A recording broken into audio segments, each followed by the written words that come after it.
नगरमध्ये पहिल्यांदाच डॉक्टरांवरती अशा पद्धतीचा प्राणघातक हल्ला झालेला आहे। खरं तर या नगरीची नगराध्यक्षा म्हणून माझ्यासाठी ही अत्यंत लाजिरवाणी गोष्ट आहे। पहिल्यांदा या घटनेचा नगरपालिकेच्या वतीनं आम्हा सर्व नगराध्यक्ष उपनगराध्यक्ष या सर्वांच्या वतीनं मी या गोष्टीचा जाहीर निषेध करते। खरं तर आपल्या नगरीमध्ये आतापर्यंत जे डॉक्टर्स आहेत त्यांनी 24 तास सेवा बजावलेली आहे। त्यांच्या कार्यामध्ये त्यांनी कधीही कसूर केलेली नाहीये।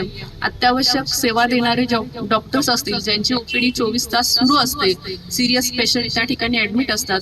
काही ठिकाणी आपल्याकडे मोठमोठे स्त्रियांसाठी जे हॉस्पिटल आहेत त्या ठिकाणी ऍडमिट असणाऱ्या महिला असतील, त्या ठिकाणी काम करणारा महिला कर्मचारी वर्ग असेल। खरोखरच या घटनेमुळे संपूर्ण कुरुंदवाडमध्ये आणि कुरुंदवाडच्या आजूबाजूच्या परिसरामध्ये सुद्धा भीतीचं वातावरण या डॉक्टर लोकांच्या मध्ये निर्माण झालेलं आहे।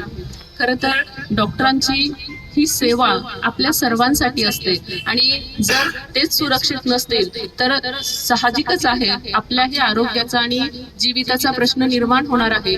म्हणून या घटनेचा आपण तीव्रपणे निषेध तर करणारच आहोत, परंतु या सर्वांनी आपल्या सर्वांच्या सेवेसाठी जे सेवेचं व्रत घेतलेलं आहे 24 तास सेवा करण्याचं, त्याला ते बांधील आहेत, परंतु त्यांना सुद्धा त्यांच्या जीविताचा धोका जर निर्माण होत असेल तर त्यांनाही विचार करावा लागेल। म्हणून आपण सर्वजण या आपल्या परिसरातील डॉक्टर असतील, केमिस्ट असोसिएशन असेल, या सगळ्यांच्याच पाठीशी आपण ठामपणे उभं राहायचं आहे।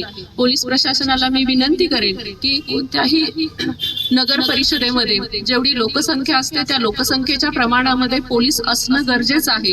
आपण कृपया आपल्या लोकसंख्येच्या प्रमाणामध्ये आपल्या कुरुंदवाड पोलीस स्टेशनला जर पोलीस यंत्रणा नसेल तर या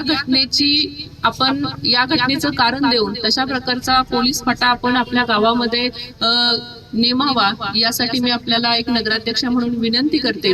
आणि सुरक्षिततेमध्ये डॉक्टरांच्याच नव्हे तर महिलांचं असेल किंवा तरुणांचं जे सध्याचं वागण्याचं प्रमाण दिसत आहे, वाढत आहे, बेशिस्तपणे त्यांचं जे वागणं आहे त्याची कारणं कोणती आहेत हे पोलीस प्रशासनानं शोधावं आणि ज्या व्यक्तीनं हा भ्याड हल्ला केलेला आहे त्याला कठोर कारवाई व्हावी, अशा पद्धतीने मी त्यांना विनंती करते आणि या ठिकाणी थांबते। जय हिंद, जय महाराष्ट्र।